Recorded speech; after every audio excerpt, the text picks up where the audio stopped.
What's going on, guys? Welcome back to the Adventure Outpost. It is time once again for another of the best of series. Today we are diving along with our genres. We did our animation, we did our action, we did our comedy, we did our drama, and so on and so on and so on. And today it is time to finally dive into the next genre, and that is the horror genre. I know this is a huge one for so many people. So many people, especially that I watch on the YouTube, seem to be all about the horror genre. It seems to be their bread and butter for a lot of people. So I know a bunch of people are probably like always wondering who else has got some great horror genre picks.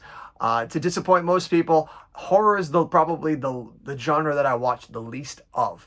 I do not watch a lot of horror movies. I've been diving back in the last couple of years, so I've been watching more and more of them, but I still have a lot of them left to get to. So this is going to be probably the most I don't want to say lackluster, but compared to other people who have seen every single horror movie out there, mine just cannot compare because I'm still diving in there. There's still a whole bunch of horror movies I still have yet to see, so those won't be ending up on this list. If you see a movie on this list that isn't on this list that you think deserves to be in this list, more often than not, it's just that I have not seen it. It's very rarely the case that I just didn't like it.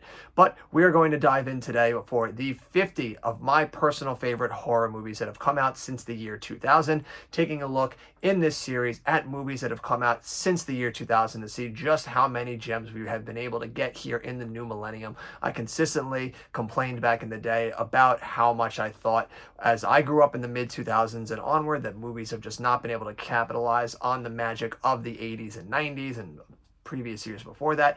But I try to do this series so that I can look in and see that no, there are some gems in there. We're still getting good stuff. It's just that the model has changed for how these stuff is distributed now. So we are going to take a look in here of my personal favorite 50 horror movies that have come out since the year 2000. And as always, remember that disclaimer. Do not freak out if you see a movie that isn't on this list that you think should be on this list. I probably just haven't seen it yet or haven't even heard of it. So if there is a movie that you think should be on this list that I should have in this top 50, drop it down below. Let me know so that I can add them to the list to go and watch, and then maybe they'll get on if I do this again next year. We'll see if they get added on to the list.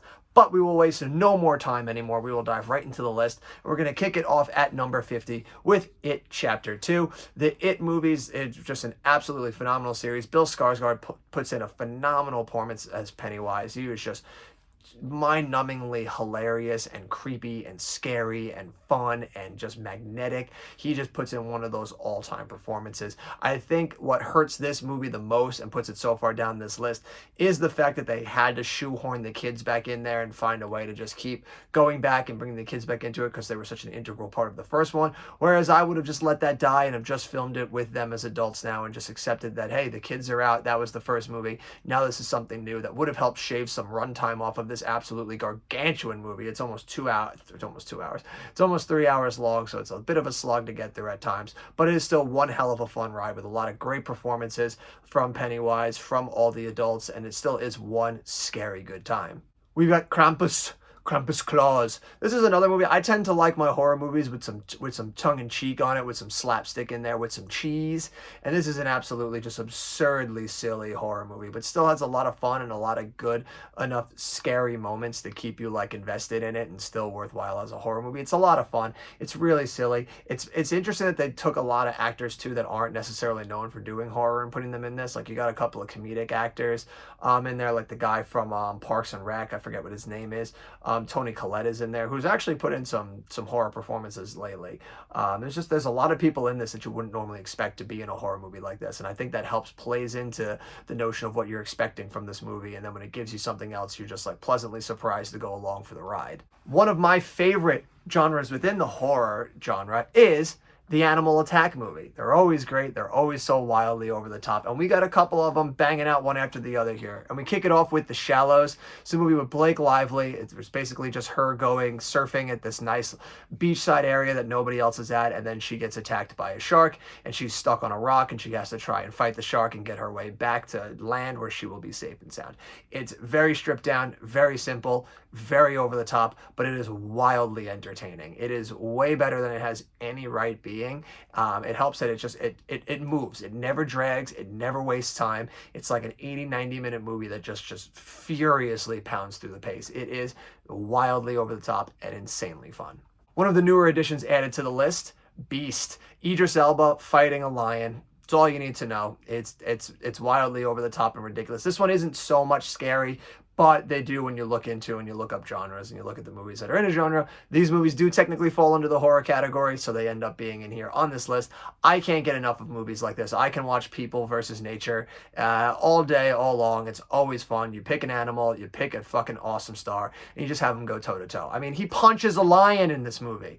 What else you need? We dive back into the water for the Meg. Jason Statham takes on the Megalodon, and a mythological dinosaur-like shark that has returned from the deep ocean to wreck some shit once again. And Jason Statham must team up with a cast of characters to take on this absolutely absurdly huge shark. It's ridiculous. All of these are just so ridiculous, but they are so much fun at the same time. Just the goriness of watching just these creatures just fucking wreck unsuspecting humans is just well worth the price of admission. And we finish it off with probably my favorite, obviously my favorite since it's beaten all the rest of these, that is Piranha. The remake of the original Piranha. This movie is absolutely absurd. It takes everything that you would want out of a ridiculous animal attack movie and just dials it up to the nth degree. It's just such a wildly over-the-top movie. The second it starts and you see Richard Dreyfuss in the beginning and he just gets wrecked by the piranhas playing on his past performances in these types of movies, it is, you know, you're just in for a wild ride.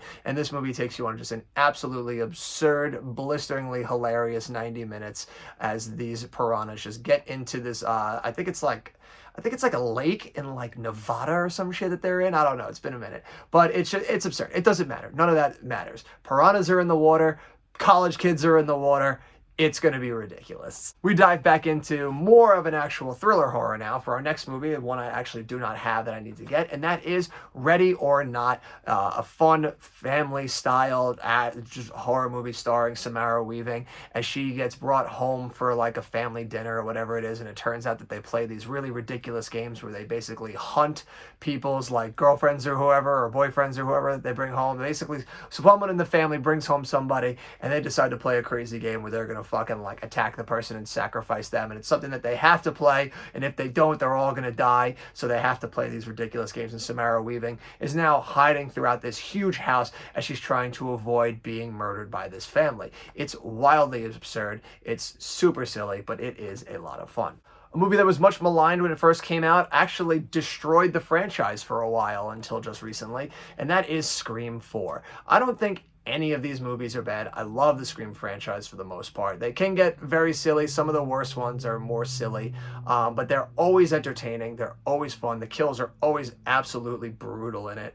And this one is absolutely par for the course. It's the last one written by Kevin Williamson. It's the last one directed by Wes Craven. And it still has a lot of redeeming qualities to it. I like all of the new stuff they do. It's fun when they always have every like couple of decades or whatever when they bring this in. They use the new rules that have come with the new tropes and everything in film that they use to craft in here to keep you guessing, to keep you in this meta mood. These movies, people have done meta since, but you are hard pressed to find people that can do it as well as the Scream franchise. Another movie that I didn't really consider horror, but when I was going through in the list and seeing what was considered horror, this movie actually turned up in there, so it makes it in here, and that is Robert Rodriguez's Planet Terror. This was the first movie as part of the double feature in the Grindhouse feature when it came out with him and Quentin Tarantino. This movie is just absolutely absurd. It's about a government facility that releases some type of, it's basically zombies, but like I don't know if they ever actually say zombies in it or whatever. It doesn't matter. It's just window dressing to get to the ridiculous stuff, which is somebody wielding a fucking machine gun as a portion of her leg. It's just, there's just so much dumb fucking shit in this movie, but that's not what you're there for. You're there for the dumb shit. You want this to be absurd as humanly possible, and it absolutely is. It's just so over the top. It's so ridiculous. It's so gory, but it is loads of fun. So we unlock The Curse of Mary Shaw with Dead Silence. This is coming from the team, the writer-director team of Saw. This was their follow-up after the Saw franchise was Dead Silent, just an absolutely just insane horror movie. I remember seeing this when it came out in theaters when I was in high school. It was actually, we got out of class and we were in a snowstorm, and we braved the snowstorm to get to the theater just so that we could watch Dead Silence, because you know that's what you got to do sometimes. And honestly, just it's absurd. It's not amazing. It's entertaining. It's a lot of fun. The two of them would go on to do so much other better stuff down the line, but they still, even from here, you can see just the absolute skill and mastery on display that these two were crafting in their career. Up next is a movie that we're actually still waiting for a physical release for. Where is our physical release, Disney?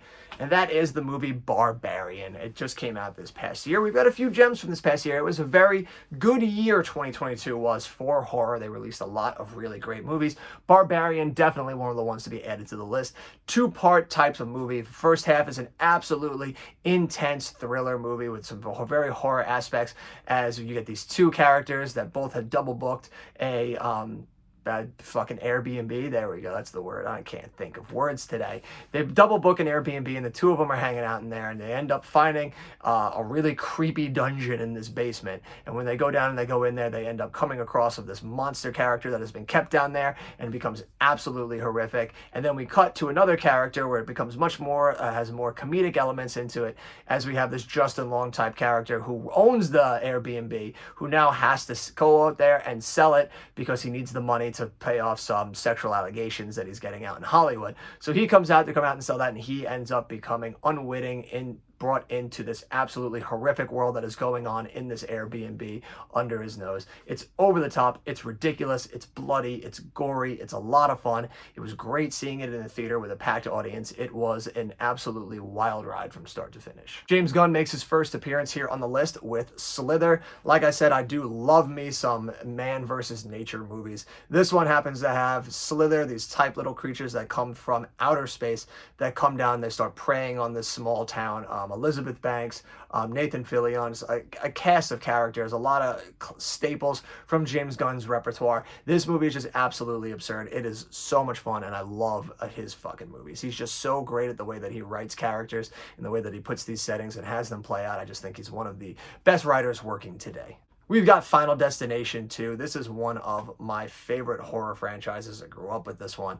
Obviously, as it got later on, it started to get really ridiculous, but I think in the early ones, they really knew how to just harness that, the premise right there, and they really knew how to give you something that you were unexpected for, and that was one wild, gory time. This one, it shows that someone has a premonition that there's going to be a huge accident on the highway, and it absolutely does unfold, and has another cast of characters that they now must race against the clock to figure out how to break this curse before they all end up falling victim to the death curse, and they all end up dying. This is a movie that you know has stayed with you, because you still see today so many people memeing whenever they're on a highway and they see a truck carrying a whole bunch of logs, or heavy pylons, where they're just I've seen this movie, I know what's going to happen, I'm not fucking driving behind that. So this movie had a lot of influence still today with so many people when they're driving around and seeing shit like that on the highway. So you know a movie has that lasting impact if it could still manage to bring that to people today.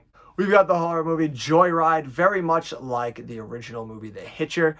This follows a group of kids as they're driving cross country, and they come across a vengeful a truck driver again. I don't remember if they cut him off or if they say something to him or something happens, but they end up just following him along, and the truck driver starts terrorizing them and chasing them down. It's very stripped down, it's very simple, and it is just loads of fun. It was crazy to me to learn as I got older and I rewatched this movie that it was actually written by J.J. Abrams, who would go on to do so much big screen stuff later on in the day, directing Mission Impossible 3, writing and directing the Star Trek franchise, writing and directing 2 of the most maligned Star Wars movies ever created. This man has gone on to do so many crazy things, and it's insane to see that he got to start here writing Joyride. We've got the original remake of Halloween from 2018. This movie is really good. I think the kills in it are really good. I think it's a good modern uptelling of Halloween, taking the story of what happened from all the way back then and seeing what Laurie Strode would look like today with this shit still going on and her dealing with the PTSD from it and everything. This is a really solid movie. It kind of still falls victim to all the other Halloween movies where it's still just essentially the same fucking movie over and over and over again. But you can't deny that how well this movie was made, how entertaining it was, and just how gangbusters it was in the zeitgeist when it first came out. A movie that I think a lot of people would probably not agree with being here, that is the first Resident Evil. I know for a lot of people these movies are dog shit, and I agree that they're all dog shit, with the exception of this one. I think this first one is about as good as they could have made what they were trying to do with this. It's still not as good as like what you would really want from a Resident Evil story, especially having played the games, but I still think that this was probably the best of what they got. I still think this is a fun movie. If you strip away everything of what you are expecting or what you want out of a Resident Evil movie, and you just tune in to see this kind of crazy zombie body horror movie, this movie kind of brings the goods. It's solid. It has a lot of solid parts in it. I think Mia Jovovich and Michelle Rodriguez are really solid in this role. I think the movie is good. It's enjoyable. It introduced me to Slipknot when I was a child because the song My Plague was in this. So if nothing else, I must always thank this movie and give it props for introducing me to the world of Slipknot, because that is one of my favorite bands of all time. Now, I know a movie a lot of people will absolutely not agree with being here, and that is Halloween Ends. This is actually, of all the new ones, of the Halloween movies that have come out since the year 2000, this one is my favorite. And it's for one simple reason. It tries to do something different. It doesn't try to just tell the same fucking Halloween story over and over and over again. It tries to do something different in making it be that the aura of this town and its negative energy just kind of manifests and just chokes the life out of certain people within this world and creates these monsters. And they do that in showing the new kid who accidentally like manslaughtered some young kid while he was babysitting, and the town just turned against him and kind of built him and built this aura and kind of moved him into becoming monster-like like Michael Myers. And then of course he meets Michael Myers, and the two of them become like a father-son murder team, and they go around just murdering people. To me, the worst part of the movie is at the end, where they just basically kill off the kid and then just have Michael Myers versus Laurie Strode the showdown. That seemed to me like the weakest part of the thing. I thought it would have been better if the kid had just achieved his destiny and just straight up killed Michael Myers and then took over from him, and he was the one that faced on Laurie. I thought that would have been a nice twist on the thing, and finally like implementing the idea that it is Ends, that this is the idea that Laurie Strode is finally going to kill this idea of this town that just creates these monsters.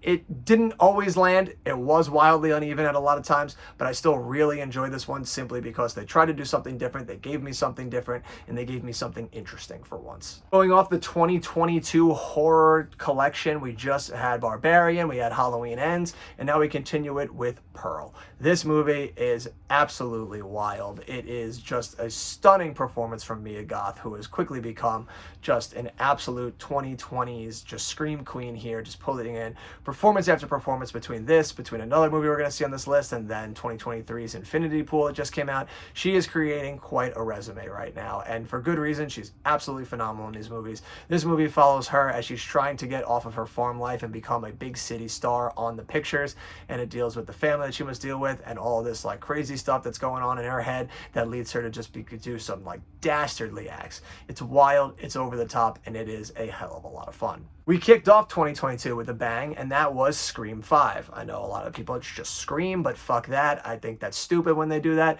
This, to me, is Scream 5. This was as good as it could get when you were trying to recreate the thrilling highs of the original Scream franchise and continue this for a new generation. I think this movie was a hell of a lot of fun. It had some very inventive kills in it, had a very inventive storyline in it. This actually, to me, had one of the better instances of the reveal of the people that were doing this and what their reasoning were. I think it was interesting and a nice fun take on that troll-like culture of fandom and fanboys and what they can be like, and just the vitriol that they spew on the internet when you get a movie that comes off of a franchise that they do not appreciate. So I thought this movie was a lot of fun, played on a lot of the tropes in this day and age, which is what a good Scream movie should do. So this was a wildly fun classic for me. We've got Malignant, James Wan showing up here again. This man is going to show up all over this video. This was one of his most wildly out there movies about a woman who has all these visions and starts seeing these killings in her head of this dude who is going out and just massacring these people, and she's trying to figure out why she's seeing these, what is going to happen to these, why these are happening. And it turns out that something that happened to her in her past that she can't remember is the key to unlocking why she is witnessing these horrific events. It is, I will not spoil what the reasoning is, but goddamn, when you find out what the reasoning is and this movie turns into a completely different gear, it is an absolute thrill ride. This is one of the most wild movies that came out during the post-pandemic era when we were trying to get people back into theaters. This was a wild time. If you haven't seen this movie, I implore you, check this movie out. Up next is Happy Death Day, a great twist on the Groundhog Day trope where somebody just relives the same day over and over and over again. This one being a girl gets murdered and she must relive the day day over and over and over again to try and figure out who it is that has straight up killed her and what their reasoning could be. It's absurd, it's over the top, it's a lot of fun, it's a great slasher all in one, and this is a wildly fun movie. The next Final Destination shows up here on this list, and it's Final Destination 3, the last of the good Final Destination movies. You won't see anything after 3 come out here because the rest of those became dog shit, but this one is a lot of fun. I believe, if we go to the back, James Wong,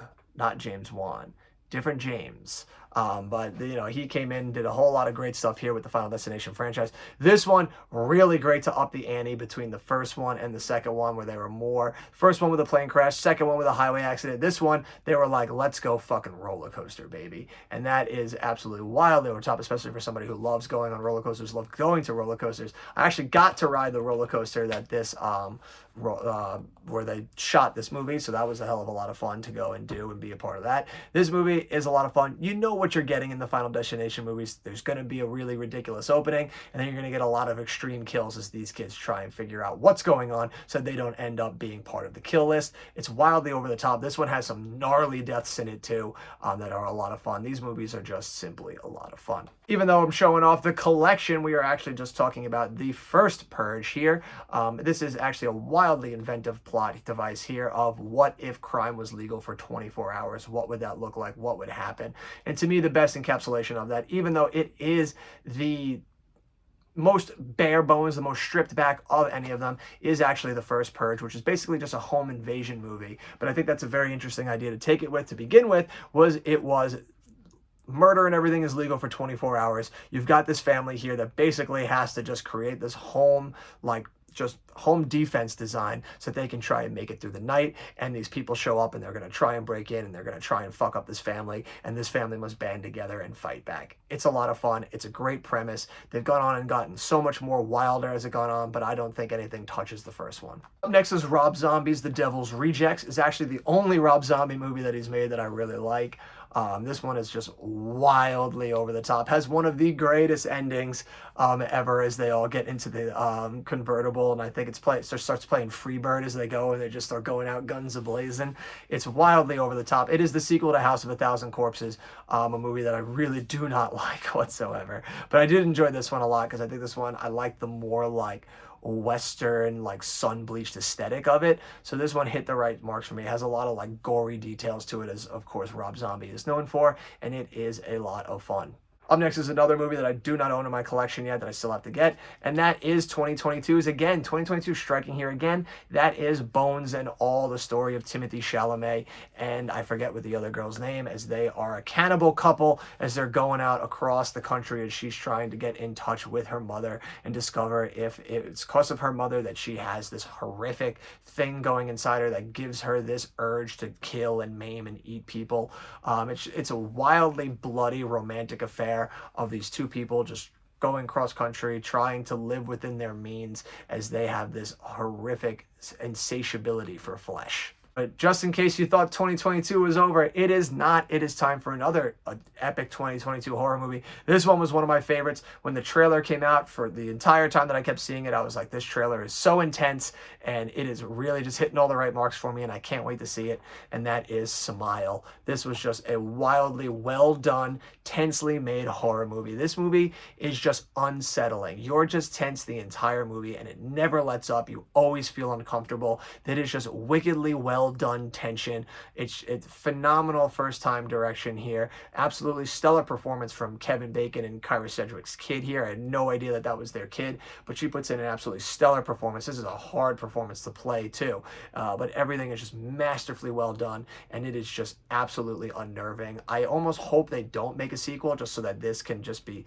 held in such regard as fantastic and they don't dilute it with further sequels, but I'm sure there's going to be another one coming. Zombie Strike Again, we've got World War Z with Brad Pitt. This movie is a hell of a lot. This is probably the most blockbuster of these horror movies. It's a globe-trotting event as Brad Pitt goes around and tries to help and find a cure for this zombie apocalypse that is just ravaging the world. It takes him from the streets, I believe, he's either in Philly or Boston, all the way out to the Mecca. It takes him all the way, I think, in Asia. He's all over the place globe-trotting in this, and it just ups the ante, just insanity over insanity with the crazy crazy scene after crazy scene with just these CGI, just running zombies, just like all over the place. It's absurd, it's over the top, but it is absolutely a lot of fun. It is really thrilling and intense at a lot of scenes. I think the opening scene when they're trying to get out of the city is really good. The city, when they're in Jerusalem, is really freaking good.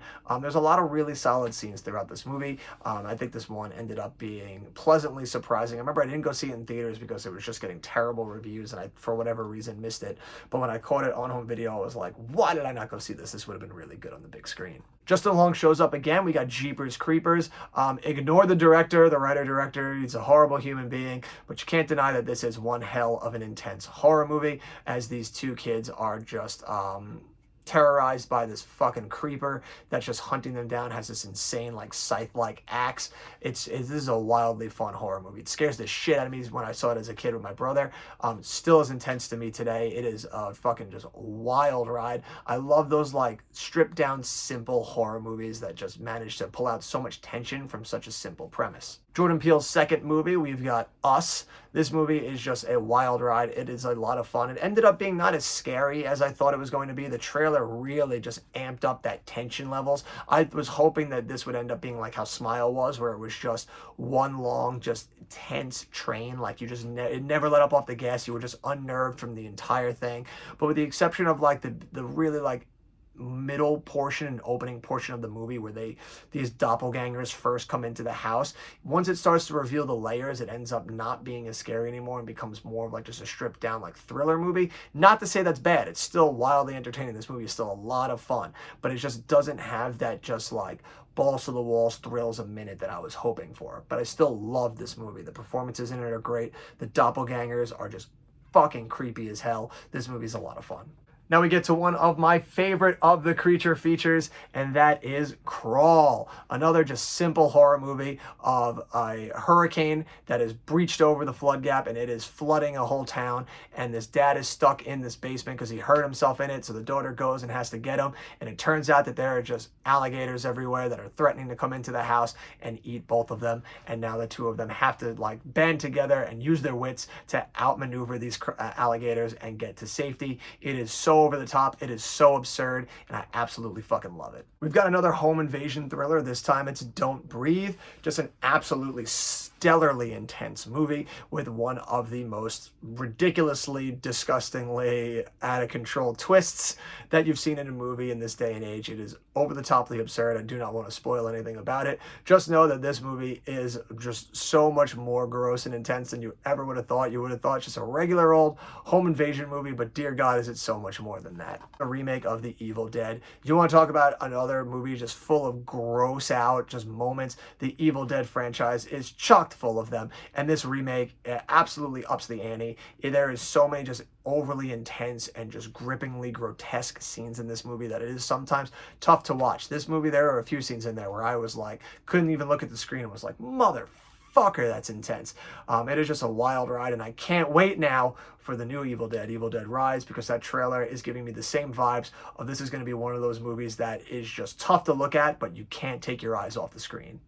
Leigh Whannell and James Wan are back. We last saw them in Dead Silence down there, and they show up here again with Insidious Chapter 2. The Insidious movies are just absolutely wild. It has probably the most intense and scariest intro title card of all time. Just when that Insidious logo shows up, and it's just that crazy flames with that like really ridiculously gothic scream music behind it. It's just absolutely intense. These movies are so wildly insane and intense and just thrilling. I fucking love them. They are so much fun. I've never seen the two after this one. I gave up. I checked out once James Wan and Leigh Whannell checked out. Well, Leigh Whannell kept going on, but once James Wan checked out, I checked out. Insidious 5 is coming out this year, so I think I will end up watching the other two just to see how they are, but I feel like it's going to be tough to really come to the heights of this one and the other one that we will see later on in this list. But James Wan is the king of horror in the 21st century, so he must show up here again. We have The Conjuring 2. Much like Insidious Chapter 2, these movies, the sequels to their like amazing originals, leave a little bit more to be desired. They are not as great as the first one. There is a little bit of diminished returns, but goddamn do these movies still absolutely fire on all cylinders.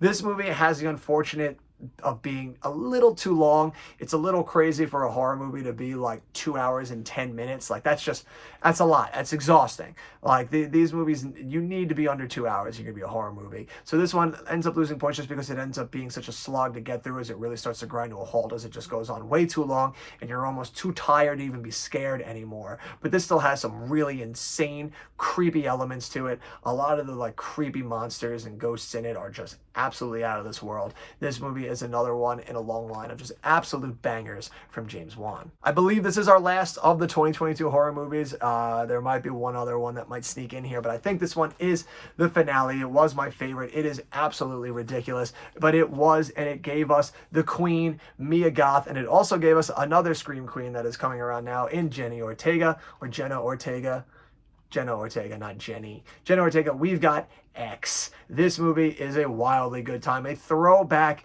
to those good old slasher movies of yore. This movie is just absolutely absurd about a porn team that goes up to this farm to shoot a porn while the old couple living inside ends up being way much more than they bargained for, and they come down and they start doing some wildly crazy and over the top and insane shit. This movie is just a wild ride. It is insane, the performance that Mia Goth put in, not just as the main character, but also playing the creepy old lady who goes on this fucking killing spree against all these porn people that actually ends up being the woman from the prequel, Pearl. Just an absolutely stellar 1-2 punch last year of this like double feature team. It is just such a wild ride, so much fun, and just one of my favorite horror movies from last year. Now we get into the original. We saw 2 so far, but we've got the original here, Final Destination, the one to kick it all off. This movie was just loads of fun. I remember seeing it when I was a kid at a sleepover with some friends, and it just blew me away by how like intense and wild and crazy it is. A kid who premonitions a airplane crash and ends up pulling off a whole bunch of students from it, and then they all watch as the plane does indeed crash, and they all must now fight off against this death that is creeping down on them, looking to get its due and take back their lives. It is wildly over the top. It is a lot of fun, and it is one hell of a horrific ride. A movie that scared a whole generation of kids my age and my generation in the mid-2000s is a movie that my fiance still won't watch. She will never return back to it, no matter how much I try, and that is The Ring. 7 days before that creepy old bitch is going to come out of the TV and murder your ass. This movie absolutely just terrified kids my age back when we were in the 2000s. You couldn't go anywhere in our school or anything without people talking about this movie, people loving it, people being terrified of it. It is fucking really intense and super scary. It blows my mind that this is the movie Gore Verbinski made before he made the first Pirates of the Caribbean. It's just absolutely insane. Like a little like tidbit there to know is that the director of this movie then made the three of the greatest action adventure movies ever made. That blows my mind. A wild ride that I actually missed out on in theaters, but I caught on home video release, and I couldn't believe how fucking good it is, and it made me so mad that I didn't see it in theaters, and that is Overlord. It's a World War II movie about a bunch of paratroopers that paratroop into Nazi Germany, and they end up coming across a castle that has a lot more experiments going on than they were led to believe, and it turns out that the Nazis are doing some crazy experiments, and you get a lot of like monsters in there that I believe are like Nazi super soldiers that are coming trying to take and kill these kids, and they have to somehow band together now and fight back against these Nazi super soldiers and make it out alive. It's so wickedly over the top. It is such a great genre horror movie. It is a bloody good time. A movie that I saw in film school that we actually ended up deconstructing afterwards because I went into and talked about it so much because I loved it that we ended up having everyone go see it and then talk about it in class, and that was The Cabin in the Woods. This is just a wildly great twist on the horror movie. Directed by Josh Whedon, written by Josh Whedon and Drew Goddard. Drew Goddard directed it.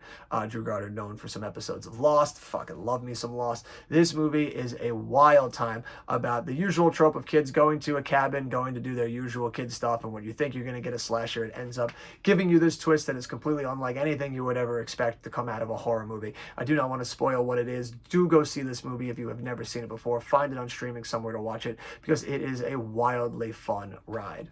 The movie that kicked off Leigh Whannell and James Wan's career, we've got the original Saw, the best Saw movie. We are going to ignore all of the other ones. I think some people like 2 and some people like 3, but for me, all the other ones are garbage. We only talk about this one. This one is one of the most clever and inventive horror movies around. Had such a great twist on the formula towards the end of the movie. It is such a wild ride about a guy who wants to import onto other people the idea of how important their lives should be to them and put them in these grueling traps to try and get them to want to survive out of them and understand the beauty that is their life. It is just twistedly demented, but it is such a fun ride. It is one of the best horror movies to have come out when I was a kid. Kicking off the top 10, we've got 28 Days Later, just a wildly intense zombie ride right here. I remember my friend showing me this when we were kids. He was obsessed with this movie, and he was like, dude, you gotta see this. This is a fucking great zombie movie. They run now. Like, you gotta watch it. It's wild. And we watched it, and it absolutely blew me away.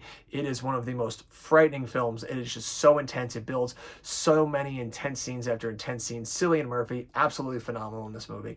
This one is just such an absolutely intense, fucking scary movie. It was one of my favorite zombie movies to ever come out. But there's actually one zombie movie I liked more than that.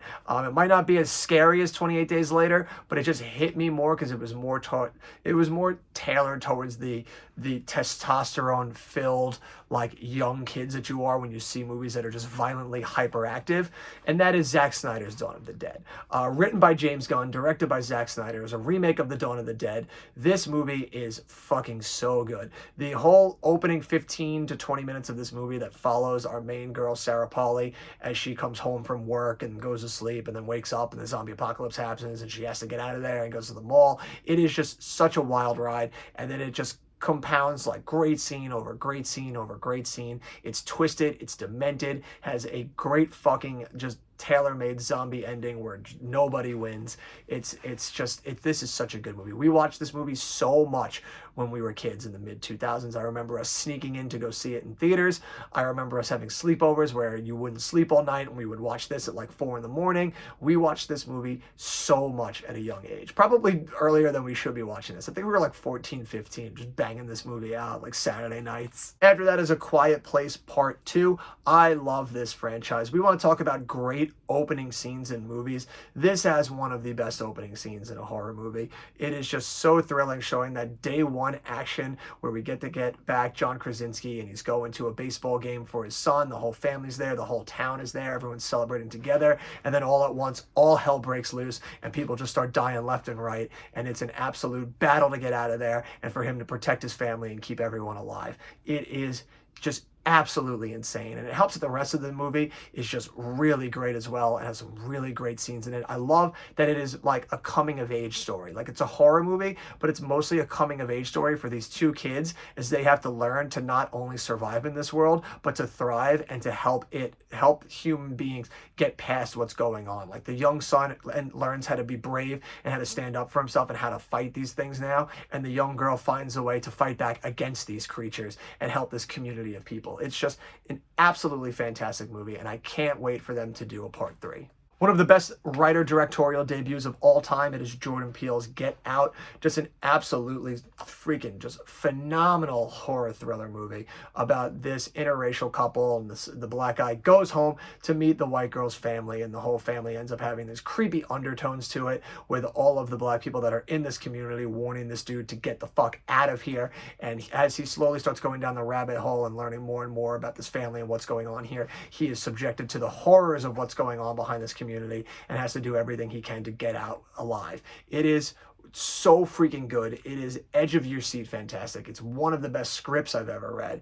This is just a phenomenal movie. This is insane that this is a writer directorial debut because it shows almost like a master at the top of his craft. Like, it's just picture perfect.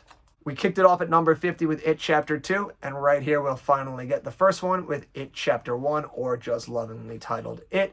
This movie was balls to the walls when it came out. It was so surprising. It was so phenomenal. I was so happy that they were splitting it into 2 parts and that they made it as they did, because the book is just so huge. It's so dense. There's so much going on in it that to do it well, you would have to split it out over a few movies. So I'm glad that they were able to split it in 2 and truly tell the story the way it was meant to be told. And goddamn, were they so good in this one by just sticking with just the kids and having it be that early time where these kids first came against the entity known as It and Pennywise. It's chock full of just horrific scenes. They knew what to cut out of that book. People who've read the book, you know what I'm talking about. This movie is just picture perfect horror screenwriting right there. The first Insidious is up next. This movie blew me away when I first saw it. These were the types of movies that I had never seen because I kind of bowed out of horror long ago. So I didn't see movies like this. So when I was diving back into horror, these were the first ones that my fiance was showing me. Was a lot of the James Wan movies that I missed.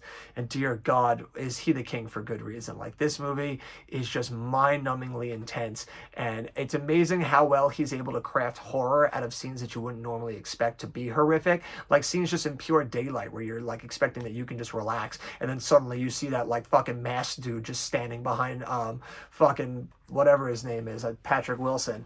It's just moments like that that just show how much of a master craftsman he is, and he is one of the best horror maestros to ever do it. The original Quiet Place is up next. This movie floored me when it came out. Just an absolutely amazingly intense, horrific ride that just captured all of the wonder and magic that you love out of movies. It was so Spielbergian-esque while also remaining this intense, like horrific affair. It's just John Krasinski, man. So this horror genres is just filled with so many great comedic actors that have gone on to just write and direct these amazing horror movies. And John Krasinski added to the list with Jordan Peele, just creating these 2 just masterful movies. This movie is just a lot of fun. It's just so it was so wild seeing it in theaters where it was like nobody was eating food. Everyone had to shut the fuck up because it was so quiet. It was just absolutely spectacular. And the ending scene where the mom has to give birth in the tub and be quiet because the creatures are lurking around outside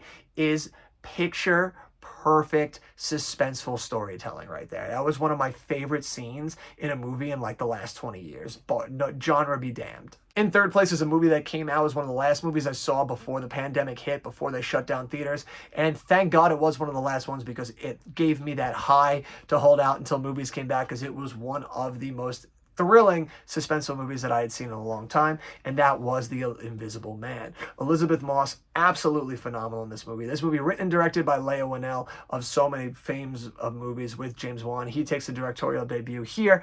Actually, no, I think he directed a movie or 2 before that, but this is one of his first big ones. It is absolutely phenomenal. This movie is just so good at suspenseful storytelling. It keeps you on the edge of your seat. It keeps you guessing. It keeps you just tensely just honed in on the screen. It is a wild ride. It is a great movie about gaslighting, as this woman has to try and explain to people that she's not crazy, that she is being hunted by these manifestations of what she expects is her boyfriend that is supposedly dead. It is fantastic. It is such a great movie. It has one of the best midpoint reversals ever too. This movie just floored me. I loved it. It was so absolutely goddamn great. The runner-up in second place is a movie that I don't think a lot of people will put up here either, but for me, when I saw it, just absolutely blew me away. Was one of my favorite meditations in horror that had come out so far, and that is Dr. Sleep. It is the follow-up to the movie The Shining, made by Mike Flanagan, another horror maestro working today. He is absolutely phenomenal. This movie follows Danny Torrance as an adult as he deals with the fallout from the things that happened at the Overlook Hotel, and he ends up getting involved in another new girl that also has a part of The Shining that is being hunted by these group of people that suck the Shining out of you and use it as fuel for their bodies. It is just wildly fucked up. It has some amazing scenes into it. I think the way they tell the story in this movie is just so goddamn phenomenal. Ewan McGregor, great in it. Rebecca Ferguson, one of my favorite actresses of all time right now. She is just so great in this movie. It is just an absolute fantastic horror meditation. It has one of the most violent scenes that I had seen in a horror movie in a while. If you've seen the movie, you know what I'm talking about with the young boy. It's just a fantastic movie that builds upon the movie The Shining and the book Shining all at once. It manages to stick the landing, combining all of these elements that needed to come together to not only tell a sequel to the movie The Shining, but a sequel to the book Shining, while also adaptating the book Doctor Sleep. It just had so much stuff to juggle, and it's insane that it stuck the landing and was one of the best horror movies to come out in the last 25 years. But there can only be one, and if you've been trotting along, I think you might have an idea of what it could be at this point, and it is The Conjuring, the first Conjuring. It is my favorite horror movie that I have seen so far since the year 2000. It is just absolutely perfect. It was intense, it was thrilling, it was fun, it was a fucking ride. It had so many moments that had me just going like, dear fucking God, like it just got me. It's amazing. I remember my fiance showing it to me because I was getting back into horror. The third Conjuring movie was about to come out in theaters, and I was like, you know what, I need to watch these movies finally. And so we watched the first one, and I remember just being glued to the screen. Like I wasn't even like laying back in my couch either. I was just like sitting intensely forward, just like staring at the screen, like foot tapping. Like this movie was just, it had me from start to finish. It had me. Wild ride. One of the best horror movies of all time. Yeah, like this would go up even if I did of all time and not just since the year 2000. This one would stack up and might still be number one. It is fucking that goddamn good. And that is my list. As you can see, there is still a bunch of movies that I have still to get to. I haven't seen a lot of the Robert Eggers movies, so like movies like The Witch. I haven't seen Midsommar or Hereditary, movies like that. So I still have a lot of movies in the horror genre to branch out to that I know do deserve spots in this based on what people have said from them. So obviously I still have a ways to go. Horror was my least watched genre, but I think as you can see through some of these, I'm making progress. I'm getting my way in there. A lot of these movies I have only seen in the last 2 years.